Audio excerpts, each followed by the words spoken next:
You tweet very amusingly. I wish you did. I mean, in the middle of the commercial break, I want your viewers to know they must know because they're probably following you on Twitter. I mean, you can't even pay attention for 60 seconds.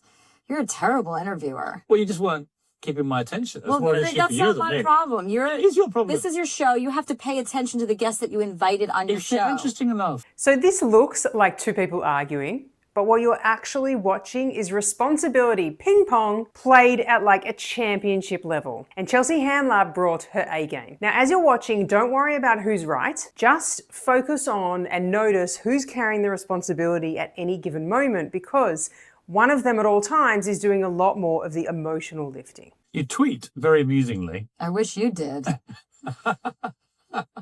I mean, in the middle of the commercial break, I want your viewers to know they must know because they're probably following you on Twitter.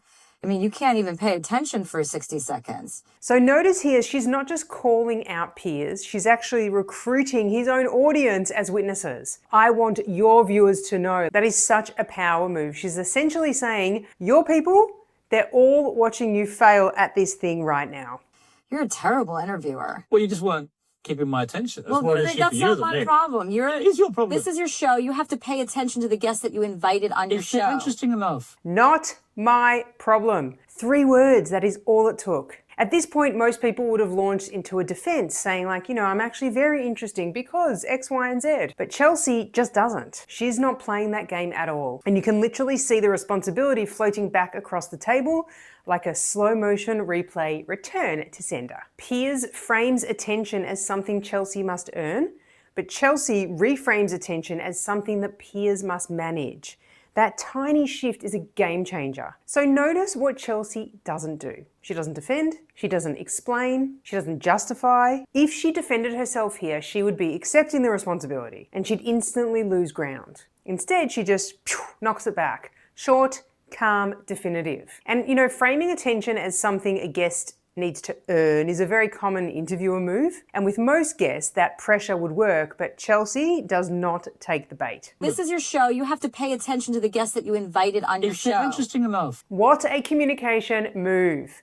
So Chelsea reminds a professional interviewer, Piers, what his actual job is. And this isn't just refusing responsibility, it's literally handing him his job description on air in front of his own audience. This is a very polite way of saying, I'm not carrying this for you. Return to sender. Listen, it doesn't matter how interesting I am. You signed up for this job. Well, maybe that's why your job is coming to an end. There's an old adage in comedy that says the best jokes come from truth and pain. She uses humor to soften the blow while still keeping control of the moment. Humor lowers our resistance and everyone laughs, but her point still lands. Wow. Oh, wow. Don't want to cross you, do we? I don't know. Do you? I quite like to cross you. I like you when you're being nasty. So this moment is subtle, but very telling. The moment someone reacts emotionally, they're actually responding to the exchange instead of actually controlling the direction. So right here, Piers isn't guiding the conversation anymore. He's reacting and she's just sitting there being Chelsea. What's the moment if I said to you, I can give you one moment back in your life to repeat right now? What would you choose? It would be spending this hour differently. Can't you try and be nice? Can't you try and be nice? So that's not a question. That is like a request for her to manage his comfort or discomfort. And watch what she does. Yeah, but what's been the greatest moment that you've had? I have great moments a lot. I'm really lucky. I have a great career. I don't want to bore you with real genuineness because I know that then you'll start to go online. So I can't really even answer any of your questions with any sort of earnestness.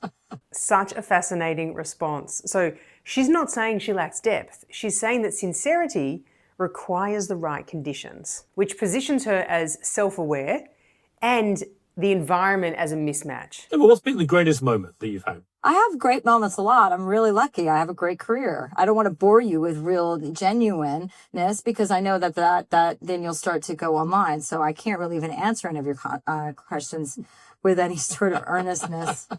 This isn't a Piers did it wrong moment. It's two very different communication styles colliding, one that applies pressure and one that refuses to carry it. What a match of ping pong. She's very selective about what she picks up and what she politely knocks straight back to Piers. So Chelsea doesn't escalate, she doesn't attack, she refuses to carry what isn't hers. And that's the thing about responsibility ping pong. The person who stays the most calm usually isn't working the hardest. They're just very, very clear about whose court the ball belongs in. Or I should say, whose side of the table the ball belongs in. So, what's the takeaway? Simple. Not everything handed to you is yours to carry. Someone's boredom, not your problem. Someone's discomfort with your boundaries, not your issue. Someone's need for you to make their experience easier, not your job. And here's the thing, you can actually refuse it without being rude. Chelsea didn't yell, she didn't lecture, she didn't storm off the set, she just didn't pick it up. She masterfully managed it with language. 3 words, not my problem. 4 words, spending this hour differently. 5 words, you signed up for this. Short, clear, direct, return to sender. So here's an assignment. Watch in your next meeting or your next family dinner or a difficult conversation that you have and spot the exact moment that someone tries to hand you their responsibility. And it could be anything. It could be guilt, it could be blame. And when you feel that familiar weight, when you sense yourself about to launch into explaining or defending or apologizing for something that isn't actually your fault, remember Chelsea Handler sitting opposite Piers Morgan, completely calm, completely clear, simply refusing to carry what isn't hers. And then let it bounce right back. Because you always have a choice. You either catch it or